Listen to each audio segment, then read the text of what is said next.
Here we have a SAT math problem. Okay, let's go with the question. A circle is centered at point O with coordinates 0, 0 in the xy plane. The circle contains point A with coordinates 25, 0 and point B with coordinates k, 24, where k is a negative constant. What is the value of cosine of angle AOB? Okay, first let me draw a circle in an xy plane.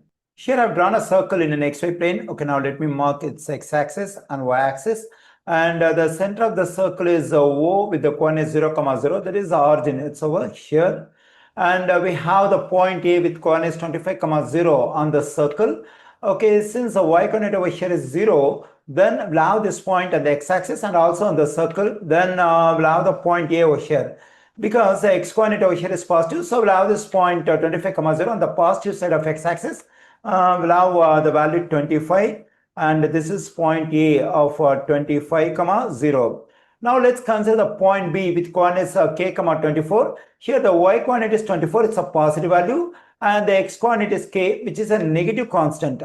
So here x coordinate is negative, y coordinate is positive. Then we'll have this point B in the second quadrant. Only in the second quadrant over here, the x coordinate will be negative and y coordinate will be positive. At somewhere else on the circle in the second quadrant, we have to mark the point B over here. Let me mark the point B where the coordinates are k and 24. Okay, now let me draw the angle AOB. Let me draw it over here. Okay, here I've drawn the angle AOB. For this angle AOB, we have to find the value for the trigonometric ratio cosine. Okay, now what I'm going to do is I'm going to draw a perpendicular line from the point B to the x-axis over here. When I do so, this perpendicular line will intersect the x-axis at right angle over here, and let me mark this is point C. Okay, here we get a right triangle OBC over here, and already we know that this is a measure of angle AOB, and this OB is the terminal side of the angle AOB. And here I find an acute angle between the terminal side OB and the horizontal axis. Okay, here we have the angle AOB, and here I find an acute angle between the terminal side of angle AOB and the horizontal axis. Then this acute angle is called the reference angle of the original angle AOB. Let's name this reference angle as alpha. Okay, here whatever result I am getting for this reference angle, the same can be applied for the original angle AOB over here. When I want to find trigonometric ratios like sine or cosine for the original angle AOB, I can get the value of the same trigonometric ratio for the reference angle, and then we have to decide the sign of the result based on where we have the terminal side of the original angle. Okay, here we have to find the value of cosine of angle AOB. We know that alpha, this acute angle, is a reference angle for this angle AOB over here. Okay, instead of getting the value of cosine for this angle, let me get the value of cosine for this reference angle alpha. According to Secato, the formula to get the value of a trigonometric ratio cosine is adjacent side divided by hypotenuse. Okay, here we have the angle alpha, and the side which is opposite to this angle alpha is called opposite side, and this is a hypotenuse because it is opposite to the right angle, and this is hypotenuse OB, and the name of the third side is called adjacent, that is OC. Okay, now to get the value of cosine alpha, I need the length of adjacent side, that is the length of this line segment OC, and the length of the hypotenuse OB. Okay, here we have the value 25 on the x-axis, and OA is a line segment which connects the center of the circle, a point on the circle. So this OA represents a radius, and the length of the radius of the circle is 25. So here this line segment also represents the radius of the circle. So the length of the hypotenuse of this triangle is 25. Still we need the length of adjacent side to get the value of cosine alpha. Okay, how do you have to get the length of this adjacent side? That is the length of the line segment OC.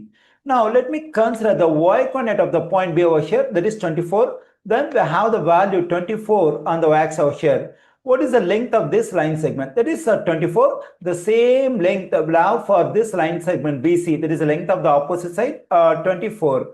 Okay, here in this right triangle OBC, I have the length of the hypotenuse, that is 25. I have the length of the opposite side, 24.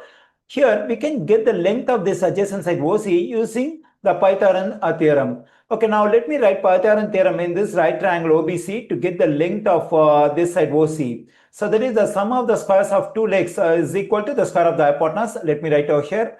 OC square positive CB square equals to OB square. Okay, let me write over here. For OC, I do not know the length. That's what I have to find. For CB, that is for opposite side, we have the length. That is 24. That is 24 square.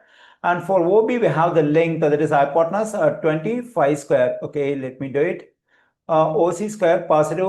The evaluation of this one is 576, and the evaluation of this one is that is 25 square is equal to 625.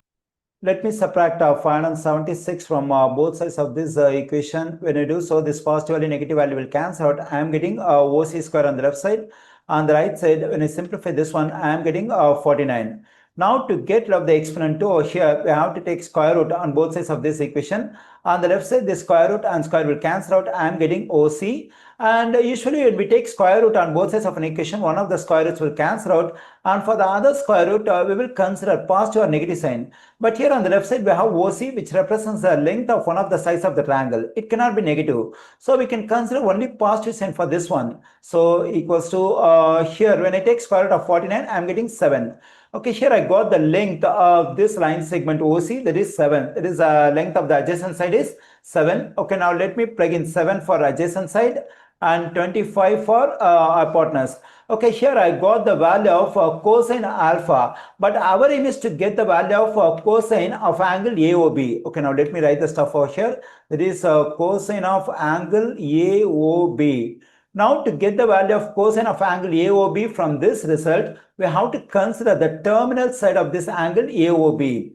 Already we know that the terminal side of the angle AOB is OB that we have in the second quadrant. And here we have first quadrant, here we have third quadrant, and here we have fourth quadrant. And we can consider the ASTC concept. That is, we have A for the first quadrant, and S for the second quadrant, C for the third quadrant, and T for the fourth quadrant. Okay, here we have the terminal side of the angle AOB in the second quadrant, and for second quadrant we have S. S means a trigonometric ratio sine and its reciprocal cosecant. Both of them are positive, the rest are negative. Rest means cosine, tangent, secant, cotangent, all of them are negative. Here we have cosine. So in the second quadrant, cosine is negative. Since cosine is negative, we have to consider this result with a negative sign for the value of cosine of angle AOB. So that is a negative 7/25.